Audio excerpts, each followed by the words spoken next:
Broadcasting live from the Business Radio X studios in Atlanta, it's time for Charitable Georgia. Brought to you by Bees Charitable Pursuits and Resources. We put the fun in fundraising. For more information, go to beescharitablepursuits.com. That's BEES charitablepursuits.com. Now, here's your host, Brian Pruitt.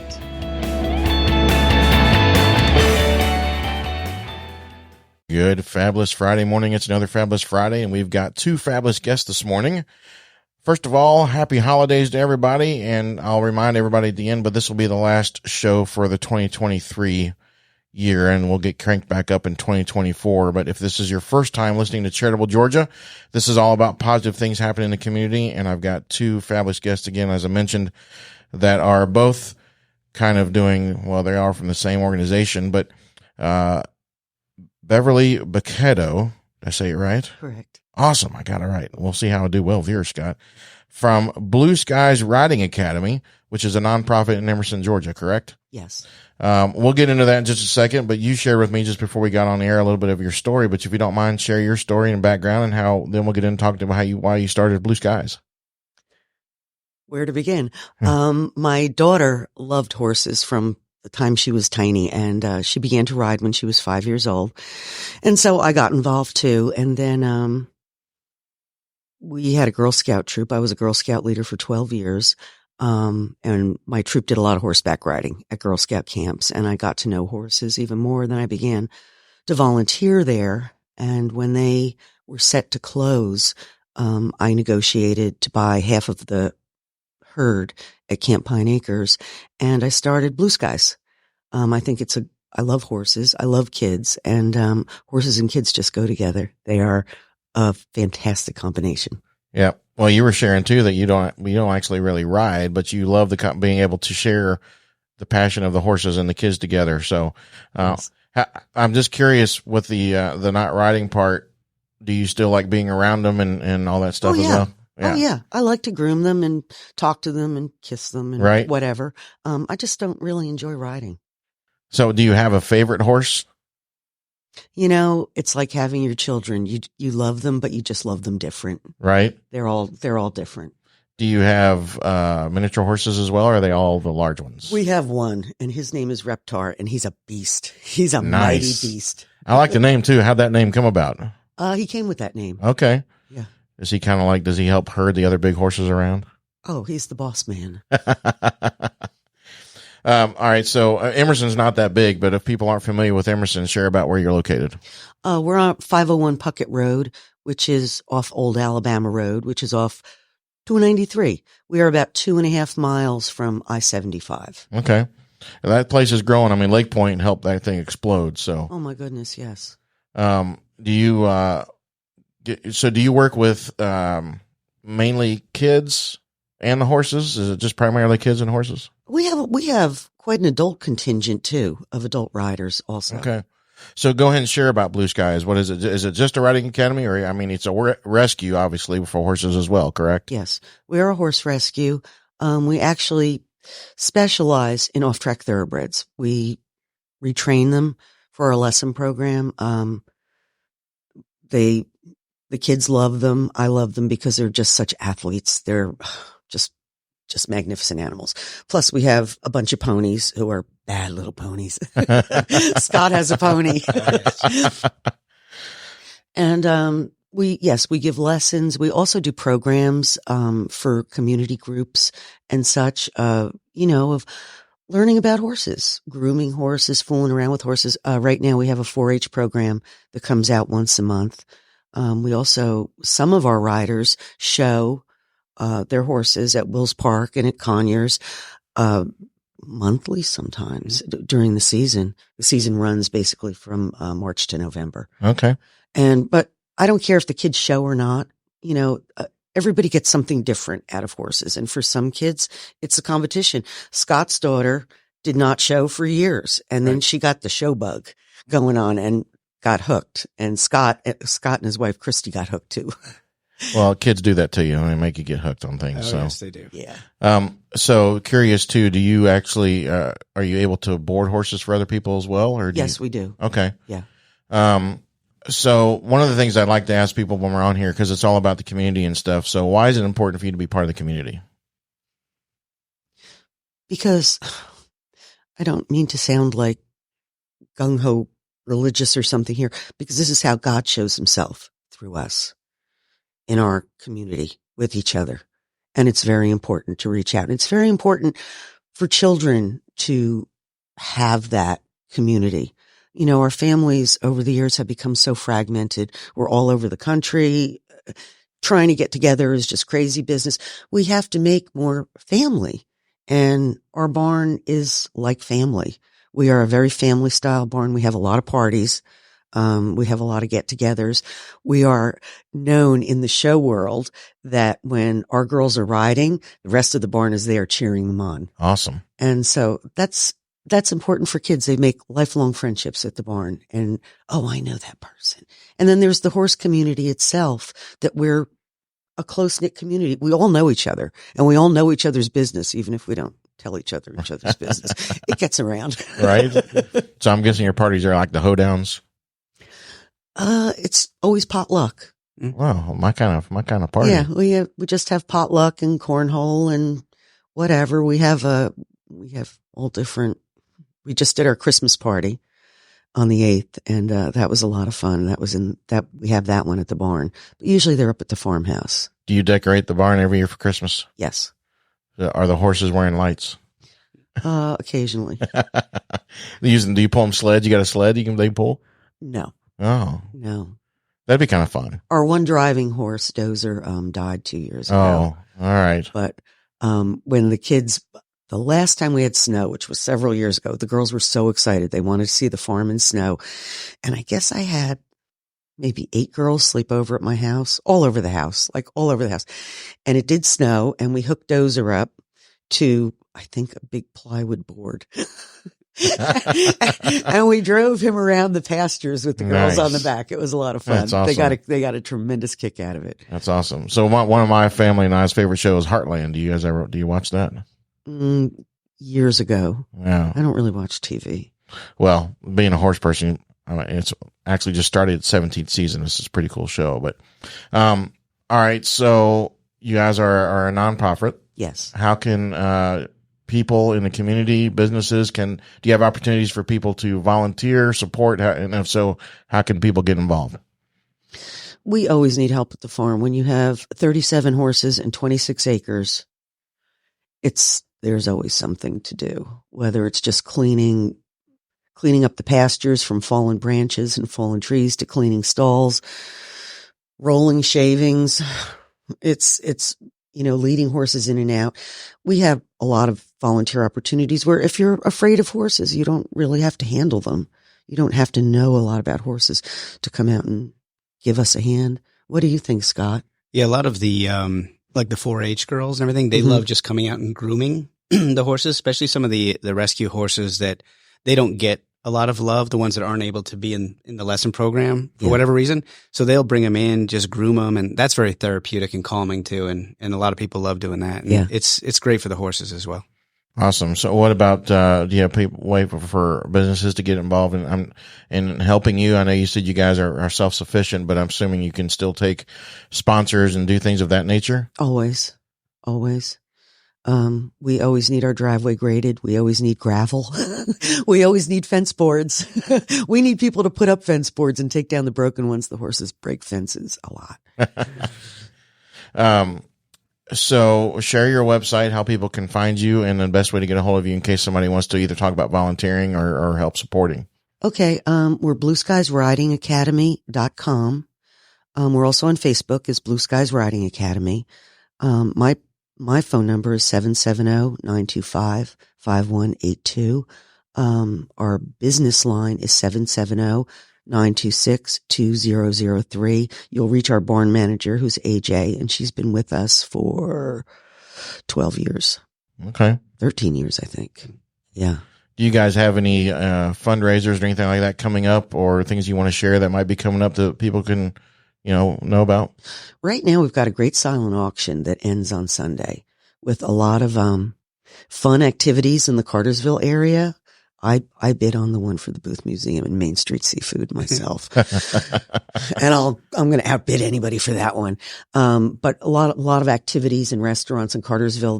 The business owners and the museums have been so generous with us, giving us tickets and gift vouchers and all that kind of stuff. And then we've got some horsey stuff on there and some other stuff. There's even a cabin rental in Ellijay. In Ellijay, it's Nice. beautiful. Cabin Yeah, rental. like a 4-bedroom, 3-level cabin on the river. Awesome.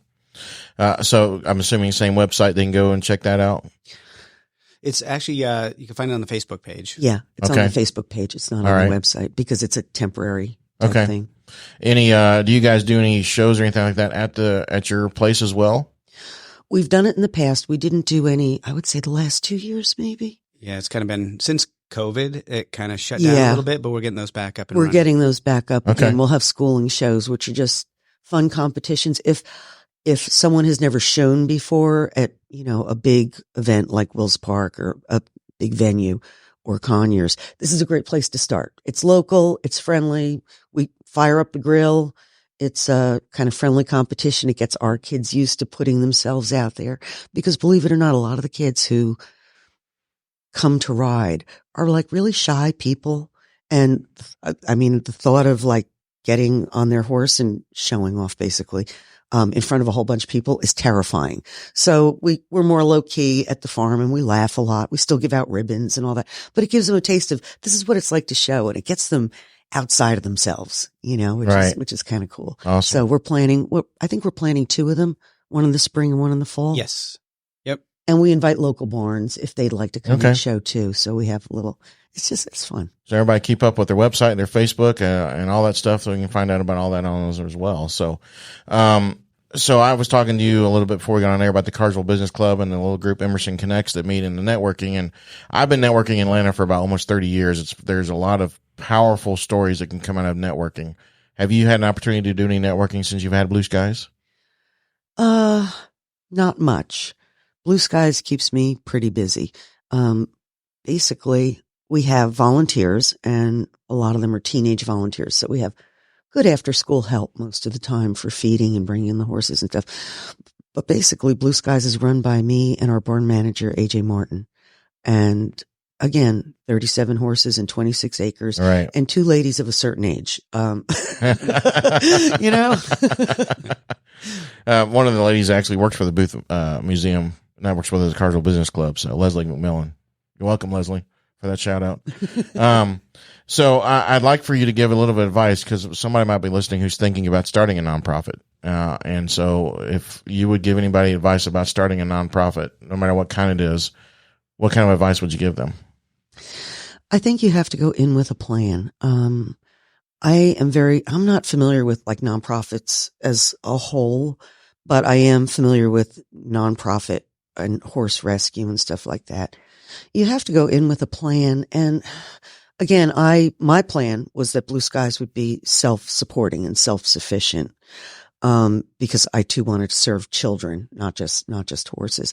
But I think that if you're not going in with something like that, you have to be very adept at fundraising, and you have to also be like an extroverted person, someone who wants to network, because if you're building your business that way, you will be networking continuously. You will be on Facebook, on Instagram, a couple posts a day, on the phone with people, again, going to Doug's, going to Cartersville, and you'll know everybody. I'm not that kind of person. I'm kind of shyer. So what I do works for me, but for others, you have to be ready to put yourself out there and have your elevator speech, boom, and, Right. and do it every single day. And I know a lot of other horse rescues. We're part of Horse Rescues United of Georgia. Trinity Rescue is part of that. Save the Horses is part of that. We have some sister rescues down in South Georgia, and we all network together and try and help each other and occasionally pass horses around. Right. There you go. So just with the networking, it's that networking itself. Do you have a positive story, kind of a cool story, testimony you can share from that group? just yeah, as far as the like Instagram and networking, social networking like that, we've recently launched a lot more activity around that. It's one thing that's kind of unique about Blue Skies from a lot of the other barns is that it is a community in itself. And so Bev said there's really just her and AJ, but truthfully, the families are very, very involved. Other barns, I'm not sure exactly how they run. I don't believe that they kind of have that much involvement from the families, but a lot of us get involved. We run a lot of that social media. And it's really kind of almost a competition between a lot of the families. Like everybody wants to do it. Who's going to take it over? And everybody's always asking, what's the password? I want to post stuff. So, it's regulated a little bit here, but it is, it's really kind of taken on a life of its own in just the kids, the families, the parents, everybody is active in it. And there's been a ton of Facebook activity now too, since, we really kind of launched, a lot more campaigns like the silent auction that you said and other stuff. It's growing exponentially because so many families are just sharing it out, and it's being shared by their share and everything. So it's not really like your normal campaign for that. It's kind of just been very organic, but it's really exploded. Well, and that's a true meaning of community. I mean, you talk about the families and all getting involved that way and stuff like that. So, do you guys take, is it just Bartow County, or do you have other places that come and Everywhere. We've had even Girl Scout troops come from the other side of the city, Lawrenceville, Lilburn. We get groups from Douglas County. Yeah, it's all over. What, do you have typical hours that you do? Most of our lessons are in the afternoons, because kids obviously are in school. Weekends, we don't usually have regular lessons on weekends because a lot of times that's when we're showing, or we've got a project going on at the barn, like fixing fences or, grading the driveway. And we have our beginner lessons are mostly on Sundays. Okay. So another question that I have for you, and then I'm going to come over to you, Scott. A nonprofit really is also a business. Yes, it is. So, we talk a lot of, entrepreneurial stuff on this show as well. And so, it may be the same advice, but what advice would you give somebody who's thinking about starting a business? Have a plan and be prepared to act on it, and be prepared to feel overwhelmed, because it's one of those, your eyes are bigger than your stomach. I can do this and I can do that. It's so, right. Not always, right. Not always. Be prepared to scale back in a practical way. Don't throw the baby out with the bathwater. Well, I like that one. All right. Well, we're moving over to, let me see, we're going to get it right. Scott Kvenild? Yes, perfect. Oh, sweet. I got it. So he was the other voice you've been hearing. You have a day job where you work for Paychex, but you're also very involved with Blue Skies. So, share a little bit about your background, and we'll talk about how you got involved. Well, yeah, I guess I was born and raised in Wyoming, and then, moved out here to Georgia. I guess it's been 18 years ago. And, we've basically got into Blue Skies and started writing about 7 or 8 years ago. My daughter, we were just struggling to kind of find some activity that she was going to be involved in. And the grandparents, kept asking, we want something to come watch her do, what is she going to do that we can come and sit in the audience and watch her? So we struggled. We tried a lot of different things. Like I said, we tried it through gymnastics, through dance, through martial arts, lots of different things. And then we decided, well, let's try horseback riding. And so we actually found Blue Skies online and set up a little trial ride, put her on the back of a horse, and it clicked. And that was it for her. And she has been enamored with all things horses ever since then. She's now, she's turned 15, and still we are at that barn pretty much 7 days a week for one thing or another. We bought a large pony, Bo. We bought him last January, so it's coming up on a year since we've gotten him. So he breathed a whole new level of meaning into it. Excuse me. Prior to that, we leased one of the horses, and she showed a lot. But I think it's pretty cool because, at 15, most of the kids, they sure want to be sitting playing video games or doing something else. So it's awesome that she's out there and with the other kids, with the horses and stuff like that. So, well, you shared with me before we got on the air, but I'm sure people listening are like, well, you were around horses all the time in Wyoming, but you weren't. Yeah. Excuse me. Yeah, no, in Wyoming, unfortunately, my brother was deathly allergic to horses, and I couldn't be anywhere near them. There was actually a little incident where when I was a kid, there was a blanket that was in our garage that had been on a horse many, many years ago, and he actually just touched it and had a crazy reaction. Wow. So we had to get rid of all things horses, and I could never be around them. So I never really believed that I would move to Georgia to become a horse enthusiast, but here I am. There you go. So same question for you. Why is it important for you to be part of the community? I think, the community really drives it all. I believe that without, the community involvement, it's too much for this to be run by two people. It's not possible for the size and scope of Blue Skies to only have two people handling it all. So community is vital, and we really need, more and more people to kind of come in and volunteers just to come help out. If, we get sometimes people who are maybe even just retired and want something to do. And so they, love animals, and they come out and they can help, even if it's just, like I said, kind of routine stuff like scrubbing water buckets. Cause that's, something we got to do every day to keep the clean water for the horses. And it seems small, but it's vital. So, you like I said, you have a regular day job with Paychex. Mm-hmm. What all, is your, I guess, duties with Blue Sky? Well, yes, we do. My wife and I both have full day jobs. But we really got more involved with Blue Skies, here this year, actually, when, we kind of saw that there were a lot of changes that happened in last year, and we kind of saw where there was a need for more people to step in and do a lot more as far as families.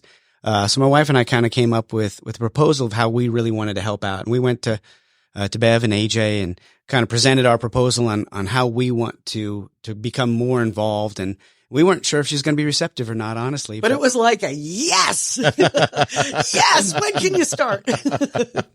Yeah. So we've kind of, helped really delve in, on the financial side. I actually have a background prior to Paychex. I was 19 years in the banking industry.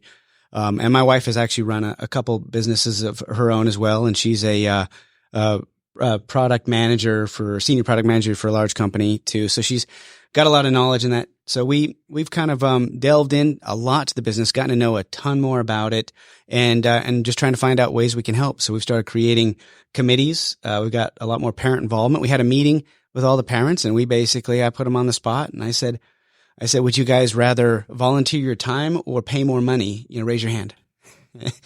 Yeah, I'm sure you got a lot of hands raised. Yeah. So we're really relying on the families a lot to kind of help out, because we could hire people to come in, but that's not really the way Blue Skies has ever run. It's been more on the family and the community within it.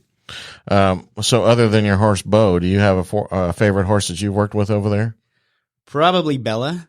Bella is it's a pony that my daughter leased for 2 years prior to buying Bo, and she showed on Bella for those 2 years. So we went to shows, and that was when he first, kind of what Bev was saying, that my daughter was that way too, where she was hesitant to go to the shows. She was a little nervous about it because it's, you go to these big shows, you have to compete in front of people. There's, a lot of stress behind it. And she was so nervous and didn't want to go. So we kept kind of doing schooling shows, trying to get her feet wet a little bit.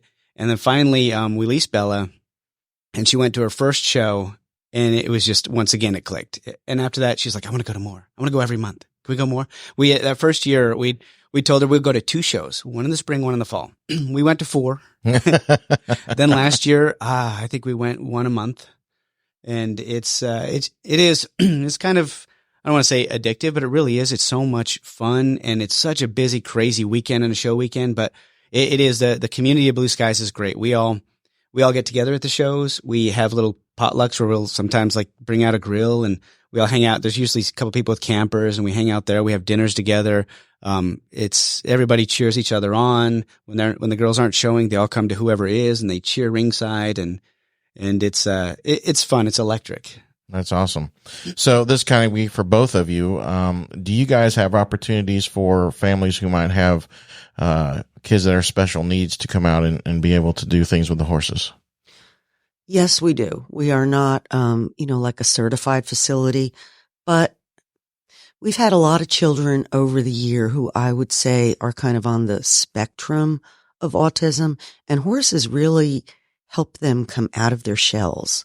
And so, we're not McKenna Farms, which is a full service therapeutic facility.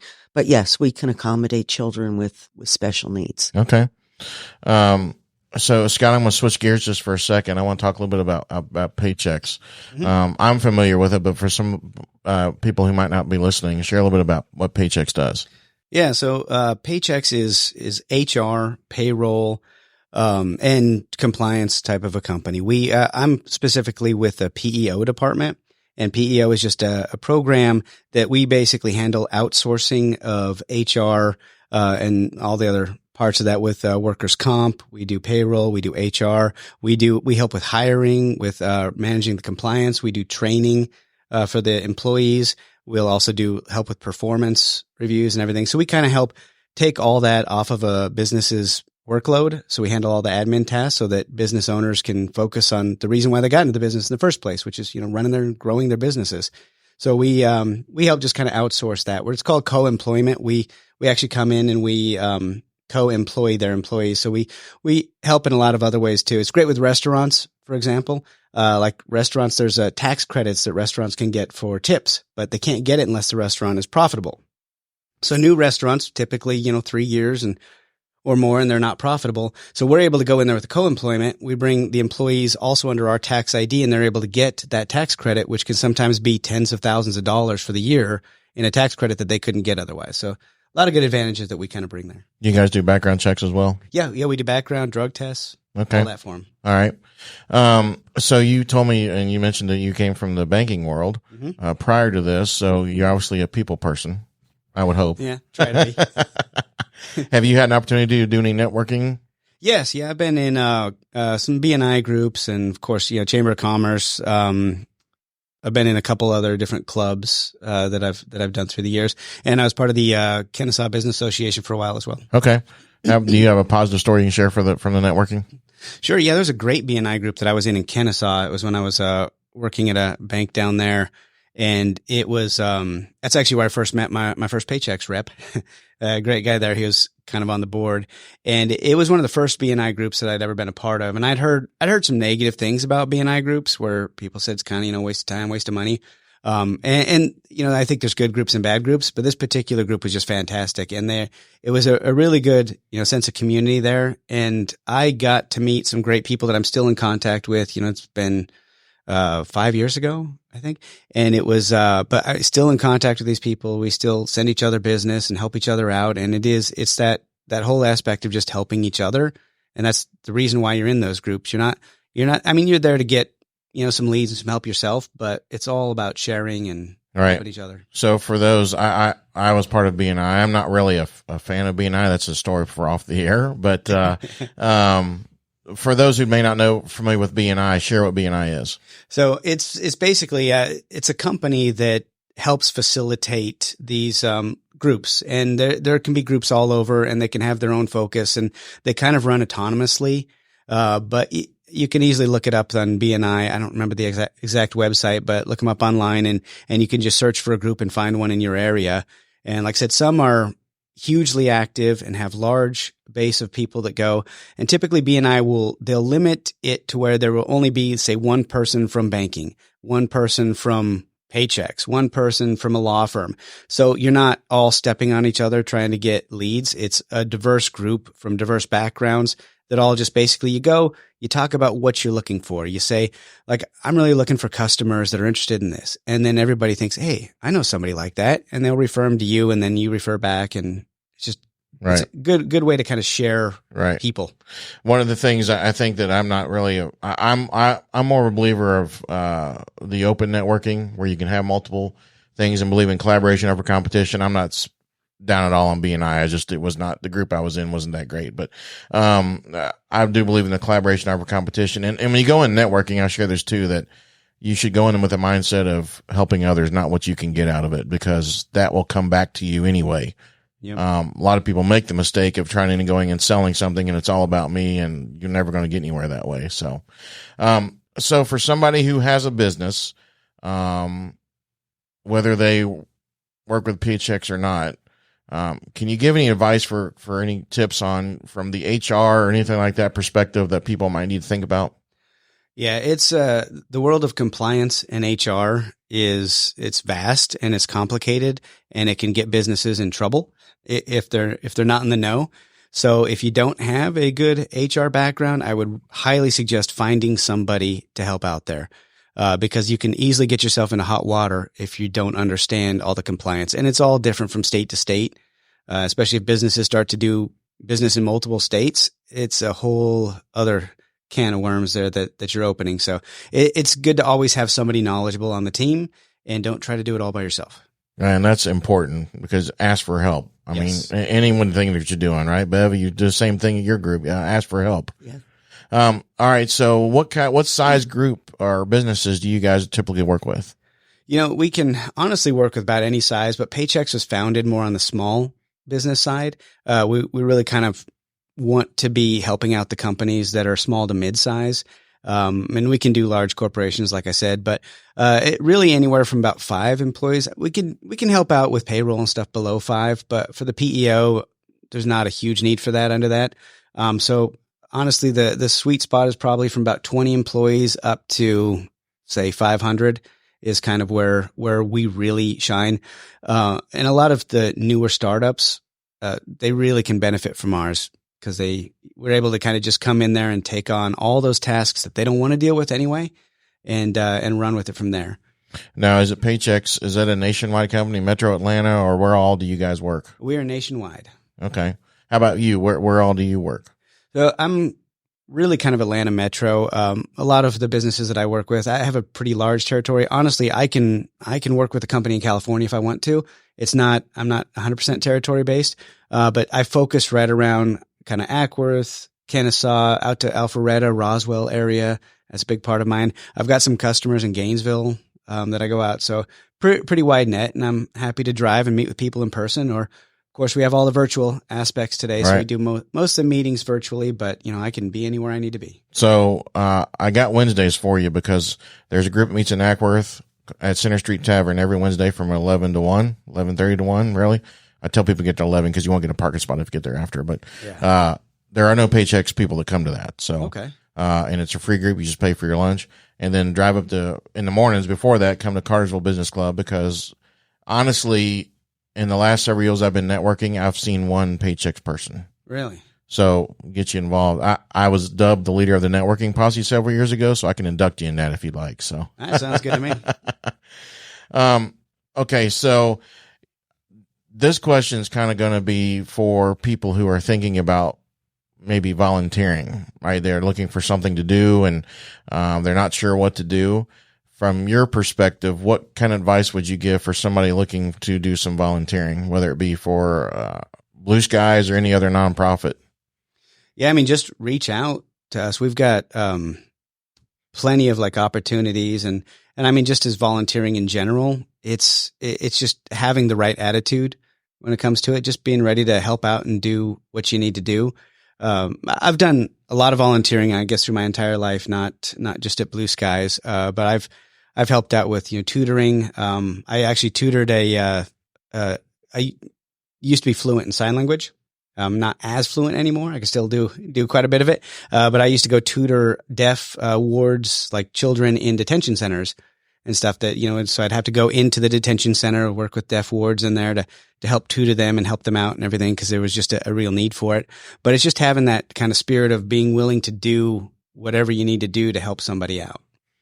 Well, this is going to be kind of maybe of a dumb question. I always told myself when I was a sports writer, I wasn't going to ask the dumb questions, but this might be a dumb question. What is your favorite part of volunteering at Blue Skies? Yeah, I love being out there anyway, just at the barn, because it's quiet, it's calm. You just feel like you're in the middle of nowhere, yet, you're not far at all from anything. And I kind of like the peace of being able to just go out there and work, and this may sound weird to a lot of people, but anybody who's done it a lot understands. I like cleaning stalls. It's peaceful in a weird way. It's meditative. It is. And yes, you're, cleaning up horse poop and everything, but there's just something about it that's just calming and relaxing. And yeah, it is meditative. That's a great word for it. Yeah. You said you have a miniature horse and the rest are horses. Do you have any other animals on the farm? Cats. Cats. Well, you got to have, I guess you got to have cats with farms. We are, our barn manager, AJ, is our unofficial cat rescue. She should really have her own NPO. We have, about 20 cats Yes. right now? Yeah. And they're all sweet. She hand raises them. She Wow. picks up kittens off the side of the road. She hand raises. They're not feral cats. They're all sweet cats.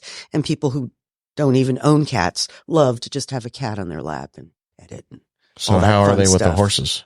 Oh, they're fine. Yeah. They're fine. We had one, I don't know if we still have her, who used to ride on the back of Oh, yes. remember? Yes, I do remember. I'd that. have to Jump ask right on the AJ. back of the Well, horse. that's awesome. That's really cool. The other thing about volunteering at our barn, and I digress a little bit here. When I went to the Welcome Parents High School thing at St. Pius years ago for my daughter, the principal, Steve, said, "Now listen up, parents, these freshmen. You cherish every moment in the car ride back and forth to school every day, because once your kid gets their license, you're not going to see them again. They're basically out of your life. They have their own things that they want to do." And I thought, well, that's ridiculous. But my daughter was 14. And I think I take that to heart, that we kind of lose our kids to their social groups and so on and so forth. And being at the barn, if your child takes lessons, it's an opportunity to stay close to your child, and to cheer them on at shows, to watch their lessons, talk about their lessons, talk about their horse. Again, it makes family, it keeps families close. And that's why we really, encourage community at our barn. Don't just drop your kid off and go over to Publix and do your shopping. Stay and watch and talk to other parents, and then you'll get to gossiping. And then, I don't know, one night the dads will have a beer, and then they come to a party, and then it's on. Then it's just on. Then they're there all the time. No, and I think that's important because I'm currently reading a book about Barry Black. If you don't know about Barry Black, he's an admiral, chaplain, and he's was in the Senate for a while. And he was talking about when he was growing up in the inner city of Baltimore, and the kids would have performances, whatever, and dads wouldn't show up, moms wouldn't show up, and how important it is to be a part of things like that for the kids. I mean, Scott, you were talking about how your daughter's excited about, got involved in the showing and wanted to go, and instead of going to 2, you went to 4 shows, and now you're monthly, and so I just think that's very important, because you're right, especially these days, you got to be involved with your child's life. So it's just the way society has gone. So Scott, share again a bit of the silent auction, how people can see that stuff and bid, and if you don't mind, after he's done sharing that with Bev, just because I know people like to know, especially with the smaller nonprofits versus like a St. Jude or whatever, what the money actually goes for. So if you don't mind sharing that, but first share about it first. Yeah, if you just go to our Facebook page, just go look up Blue Skies Riding Academy on Facebook. We're the only one there. So you'll find it. And then there's a bunch of links here recently to it. It just went live last week. And you said it's wrapping up, I think. Sunday. Okay. So a bit more time. There's a lot of great stuff on there. You can go bid. You can see what the current bid is. Put some more in there if you want to do it. There's some great prizes, great things to win. And I really think that they, get a lot of value out of it. And then Bev can tell us where the money's going. What we spend our money on. Okay. Feed, hay, shavings, the mortgage, which is actually a business loan. We own our property, which I'm very proud of. It's corporately owned. I don't own it. It's owned by Blue Skies Riding Academy. Our horses are either have their feet trimmed every 5 weeks, or they get new shoes every 5 weeks. Trims are they 60, Scott? I can't remember. The trims are 60. Yeah. A trim to trim, basically filing the horse's hooves down, is $60 every 5 weeks. Now, times 37 horses, it runs into some money. Shoes can be anywhere from $125 to $150, depending on what type of shoe.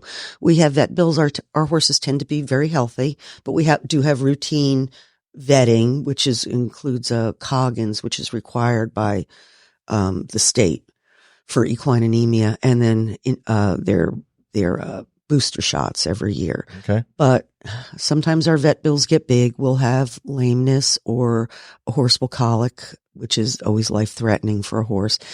And horses, again, tend to be pretty healthy and pretty sturdy. But when something goes wrong as a prey animal, it goes downhill fast and it gets expensive fast. Right. So our vet bills are always kind of our wild card. We pray for the least, and we kind of plan for the most. Right. Right now we probably need how much in fencing? Oh yeah, there needs to be a lot of fence repair. Just the horses, they kick, Right. they chew on the fences. And unfortunately, they're called corral boards. Basically, they're rough sawn 1x6, 16-foot boards. A year and a half ago, they were $9.97 a piece at Home Depot. They're now $19.97. Yeah, so it's crazy. When we break a board, we cry. It's like, oh my gosh. It's like, oh no.